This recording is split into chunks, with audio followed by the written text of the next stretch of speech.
Hola amigos, ¿qué tal? Stuart here from Spain Speaks with an update video today. Back in the car again, have a bit of a chat about this post-state of alarm Spain, the post-state of emergency, now that everything is more or less getting back to normal. No more curfews in places like Madrid, of course. And although I'm not going to leave the Madrid community, I could if I wanted to, because there are no more border restrictions. We are free to move around the country. So let's go. So, back on the highway today. This is the Valencia highway, the main road that takes you from Madrid, the capital of Spain, down to the city of Valencia. And the first thing I'm noticing is that there's a lot more traffic on the road today than last week. I don't know whether it's related to the end of the state of alarm. It could be. Maybe people have decided to head to Valencia. People that have second homes going down there to check them out. There were lots of stories on the news last night about people doing just that, going to their second homes.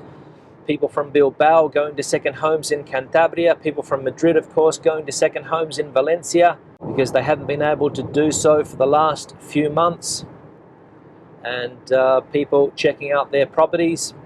Also visiting family members. If you have a family member in another autonomous community that you haven't seen for a while, yesterday was the day that you could visit them. Apparently the neighboring areas to Madrid, places like Segovia, were very, very busy yesterday. Toledo, lots of people going to have lunch in places like Segovia City.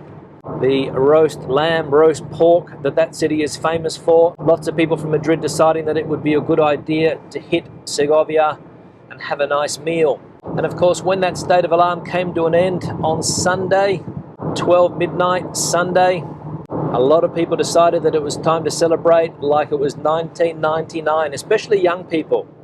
Lots of images on the TV also of people in Madrid, people in Seville, Salamanca city, very, very busy. The famous botellón, as they call it here, street drinking. Seville in particular, I think that was what people were doing, drinking in the streets. And as I said, celebrating like there were no tomorrow. Not everybody, of course, I'll put that on the record.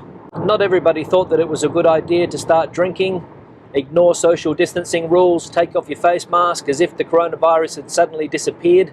That is not the case. But a lot of people were very happy about the fact that there was no longer a curfew. And that's one of the strange situations that we have at the moment here in Spain. 17 different sets of rules and regulations because there's 17 autonomous communities. In some places there is a curfew. For example, in Valencia there is a curfew. I think in the Balearic Islands there is a curfew. The Canary Islands wants to put a curfew in place, but apparently the justice system has canned that idea. Madrid there is no curfew. Castilla-La Mancha there is no curfew, I believe. Castilla-León there is no curfew. Galicia there is no curfew. So it depends where you are.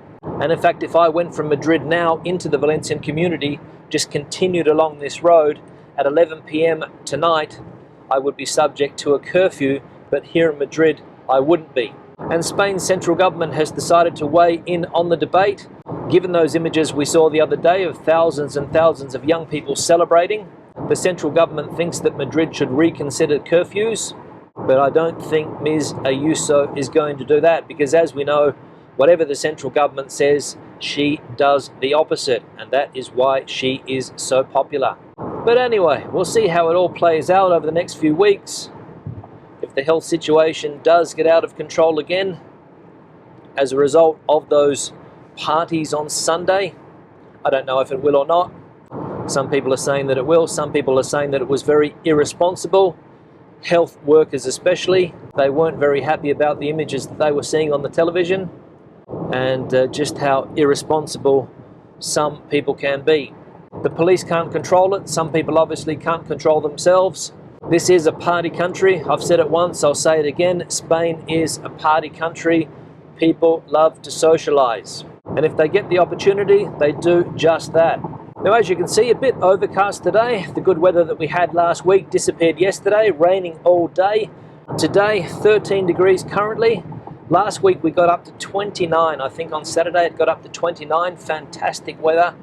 People out and about all over the place enjoying that day. You could see people at outdoor seating areas sunning themselves, getting a bit of sun on their bodies, enjoying the warm conditions. But they didn't last long. Hopefully they'll be back by the end of the week. I think we're going to get up to about 24 or 25 again by the end of the week. but a little bit of rain scheduled for this week also. So those are those mixed conditions that we get in this part of Spain at this time of year. And then of course, as soon as it goes away, we're going to get months and months of hot weather, and there's not going to be much rain. So the more it rains now, the better. Now, as I said at the beginning of the videos, the borders here in Spain, the internal borders are open again. We are now free to travel all over the country. There are some risk areas still around the country. For example, in Madrid, there are 13 basic health areas closed at the moment.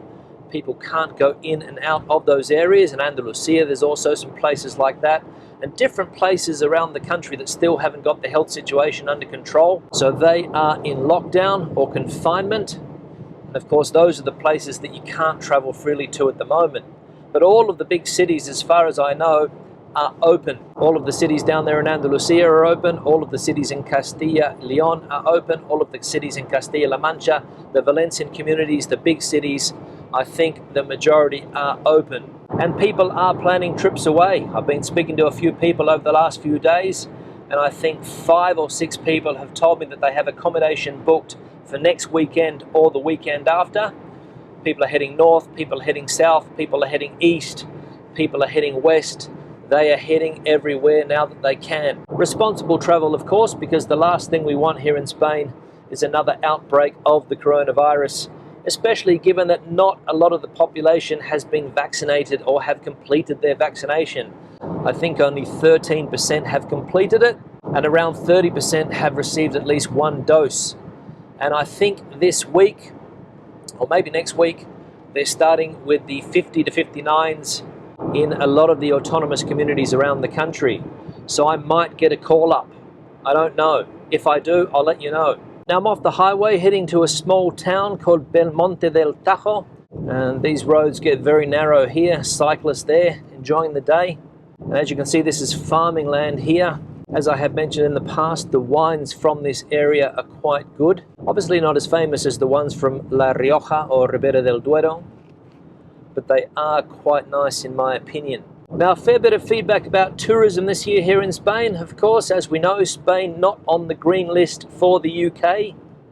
It's on the amber list, which means that people have to go into self-isolation when they return from a country like Spain, I think for 10 days. I think they also have to get a couple of PCR tests as well. If you're on the green list, I don't think you have to go into self-isolation, but you also have to get a test. So a lot of tourist places here in Spain not overly happy with the decision by the British government. We saw yesterday that Benidorm is trying to go their own way, saying that they are a safe area, a green area.